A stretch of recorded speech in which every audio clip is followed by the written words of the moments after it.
In this video, we will be extending our example of the function fx equals to x square to other polynomials of higher degrees as well. Let us just try to find out what will be the derivative of such functions, like x cube, x to the power 4 and so on and so forth. If we keep on increasing the power of x, what happens to the derivative? Let's try to figure out that. So, function fx equals to x square, as we experienced and we found out, the derivative at any point x equals to x naught equals to 2x naught, right?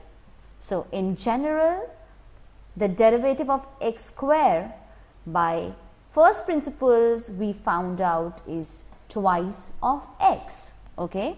So, hence at any point x naught, it will look like twice of x naught. Now, what would be the slope of a tangent at x naught when the function, instead of x square, it's x cube. So, x to the power 3 is my function. So, again, what I need to do using the first principles, first of all, I need to find out the difference quotient. So, let us find out the difference quotient, which is nothing else but just the change of the function f with respect to the change in the function, with respect to change in the input x, okay. So, that is f of x naught plus change in x, in case we are taking at point x equals to x naught, my new functional value when I have already changed x, okay, will be fx naught plus change in x, and my original functional value at x naught is fx naught, okay. So, that is my difference quotient. So, what I need to do, I just need to plug in the function x cube. So, once I have plugged in the function x cube, this first term f of x naught plus change in x becomes x naught plus change in x whole cube minus x naught cube upon change in x. Now, do you remember the formula for a plus b whole cube? Let me just remind you of this formula. This formula is a cube plus b cube plus 3a square b plus 3ab square. So, that is the formula for a plus b whole cube, and that is what we will be plugging in out here. So, plugging in this formula, what do I get for x naught plus change in x whole cube? So, this is my a, this is my b. So, I have x naught cube plus 3x naught square into change in x plus 3x naught into change in x whole square plus change in x cube, and minus x naught cube is something that carries on from here, okay, carries on from here, okay, upon whole upon change in x. So, let me now just figure out what terms are cancelling out.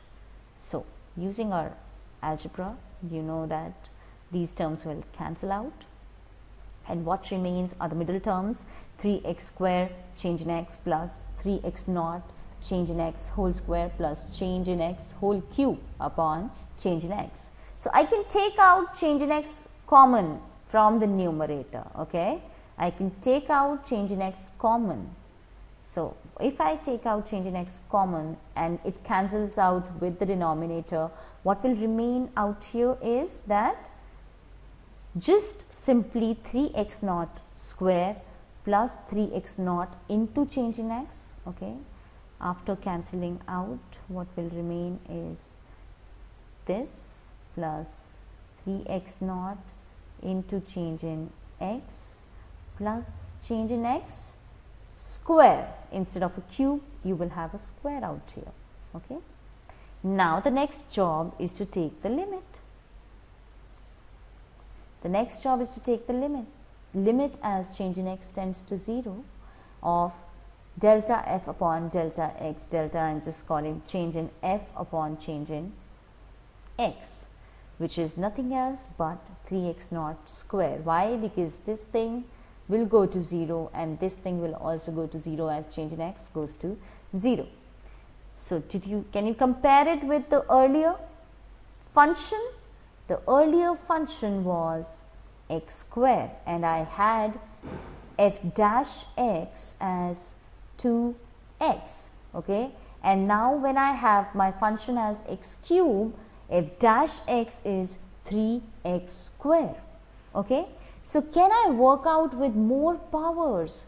We are working with powers. Can I work out with more powers? Let us extend it. Let us extend this formula. Let us try to figure out this formula for the nth power. What will be the slope of a function which is fx equals to x to the power n? What will be the slope of function at x naught?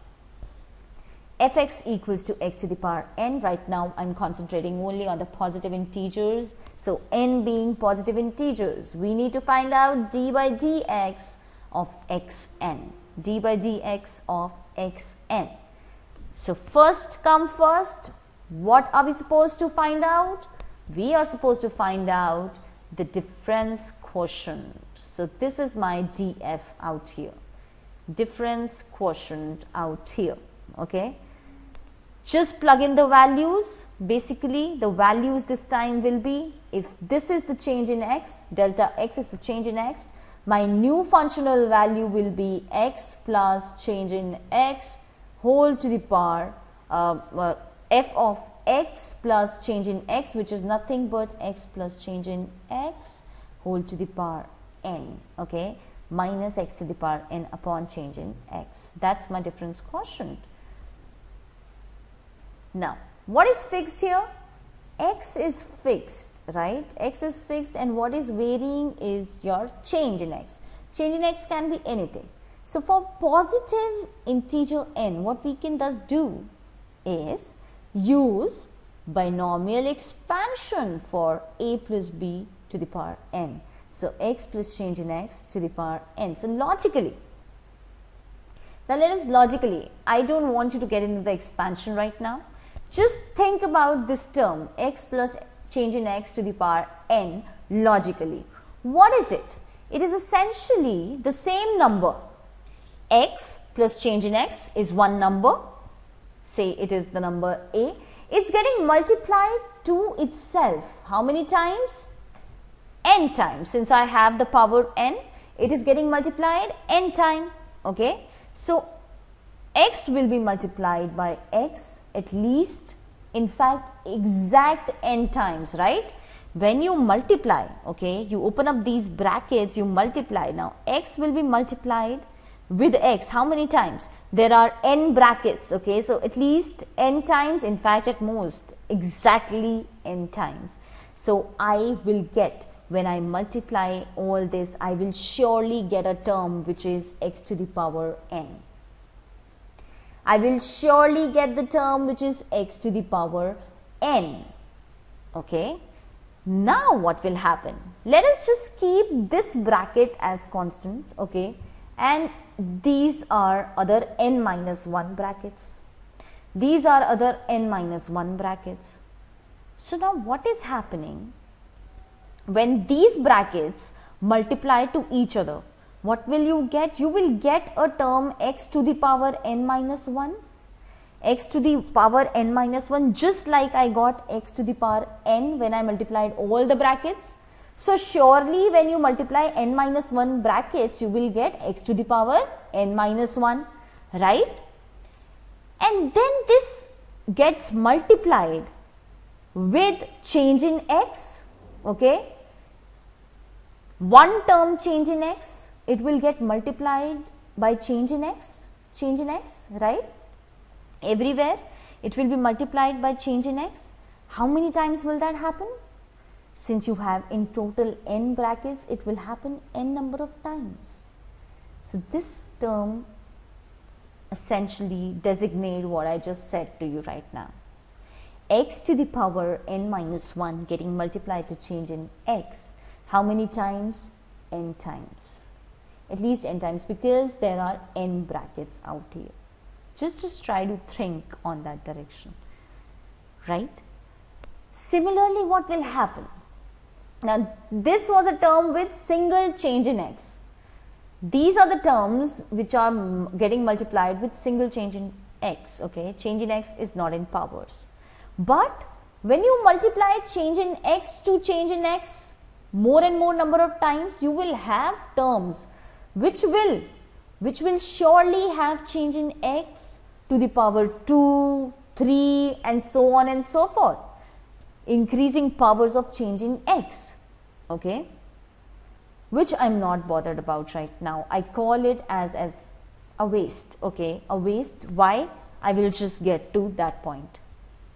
So, this last piece is essentially a function which is of change in x square or above powers, okay. This is these last terms will be, let me call it j of change in x square. Square why? Because it signifies that change in x is in the power of 2 or more, okay. So, what do I get? I get change in f upon change in x as 1 upon change in x into this term to the power n minus this term to the power n. So, a to the power n, b to the power n, okay. Now, this thing, in fact, I should not be quoting it as this is a plus b to the power n. Now, a plus b to the power n, we have just figured out what exactly will it look like. It will look like something x to the power n plus n x minus 1 into change in x plus some more terms which will have change in x in the power of square or more, okay, and minus x to the power n as it is. So, this term cancels this term out, and what I am left with is n x to the power n minus 1 into change in x plus this last term whole upon change in x, okay. Now, whole upon change in x, what will happen next is, now this change in x will cancel out with this, okay. This change in x will cancel out with this, and what will remain extra is these terms which will have change in x in the power of 2 or more upon change in x. So, whatever term I will have here, will be getting multiplied to at least change in x, right. Whatever terms I will have here will be getting multiplied to at least change in x.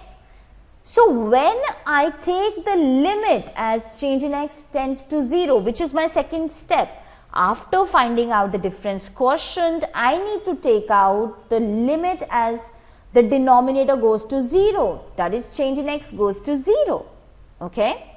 So, when change in x goes to 0, this whole thing will also tend to 0, right, because this whole thing is at least once multiplied with change in x, okay, and the only thing that will remain is n x to the power n minus 1, and that is why I actually call this term as a waste term, because it will be getting multiplied with at least one time change in x, and as change in x will go to 0, this will all go to 0, okay. So, my limit as change in x goes to 0, del f upon del x is essentially n x to the power n minus 1, and this holds true for all the polynomials. This holds true for all the polynomials. This is the derivative for all the polynomials. So, when we were looking at x square, So, my n is 2. Okay, and my derivative we derived is 2x, okay. So, n minus 1 equals to 1. So, 2 which is n x n minus 1, right. And similarly, we did it for x cube. So, that was 3x square n x to the power n minus 1.